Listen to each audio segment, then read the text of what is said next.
Film burada da materyalist felsefeye ciddi bir darbe vurmaktadır. Bilim ve dinin çatışmadığı, aksine dinin bilime yol gösterebileceği alt metinde ifade edilmektedir. Onları görüp duymasanız da insan insandır. Ne kadar küçük olursa olsun. Dünya uzayda bir toz tanesinden farksızdır. Film giriş sahnesinde içeriğiyle ilgili ipuçları vermeye başlamaktadır. Bir ağaçtaki küçücük bir kozalak yere düşerek yuvarlanır ve Kimler şehrinin gezegeni olan toz tanesinin bulunduğu çiçeği kırarak toz tanesinin havada uçmasına sebep olur. Toz tanesi için kozalak küçük bir cisim değil, dev bir kayadır. Filmin içeriğinde bu farklı dünyalara değinileceği bu ilk sahnede ifade edilmektedir. Filmdeki temel karakterler de ilk 6 dakika içerisinde tanıtılmaktadır.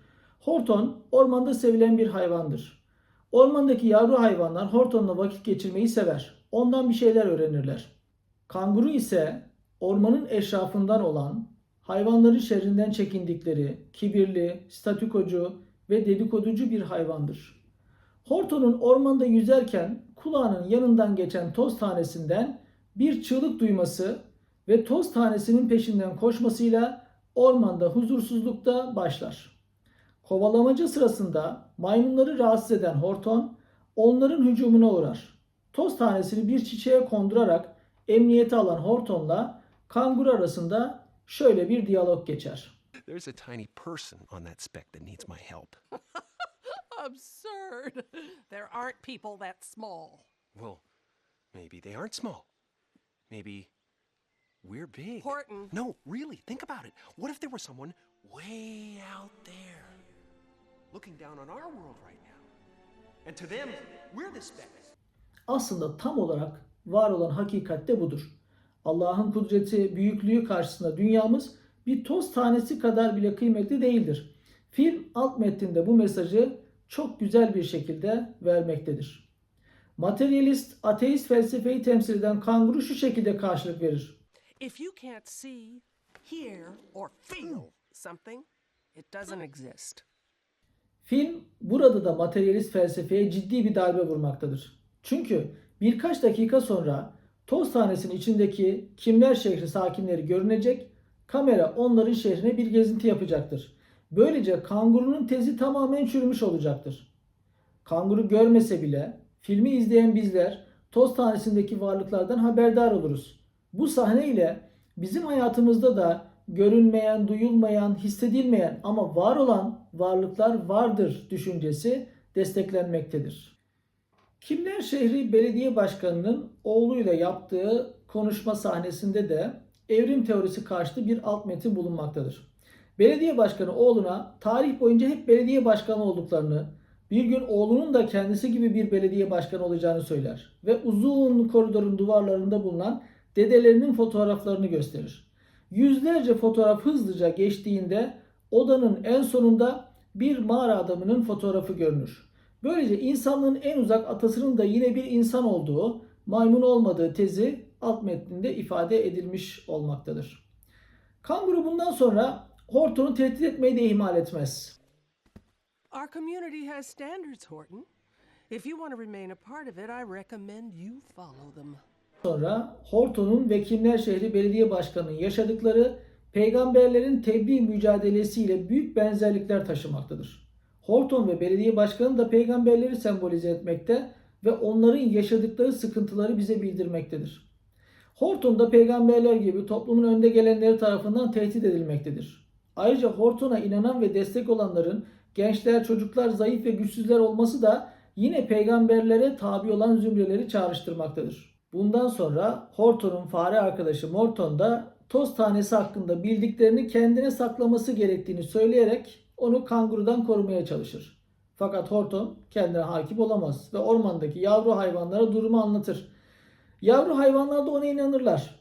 Tıpkı peygamberler gibi Horton'a da ormanın en zayıf canlıları inanmakta, önde gelenler ise tepki göstermektedirler.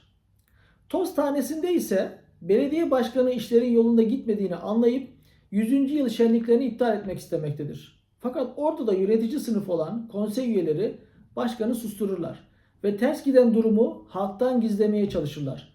Peygamberler de toplumdaki bozuklukları düzeltmeye çalıştığında yönetici sınıf statükonun devamını istemişlerdir. Belediye başkanı konseye giderken yolda bir ev inşa eden arkadaşına rastlar. Arkadaşı başkana bu lüks konutlar da çok kolay inşa ediliyorlar. Bak kendi kendini inşa ettiler der. Halbuki o sırada elinde çiçeği tutan Horton zıplamış ve bu sarsıntı sebebiyle inşaat tamamlanmıştır.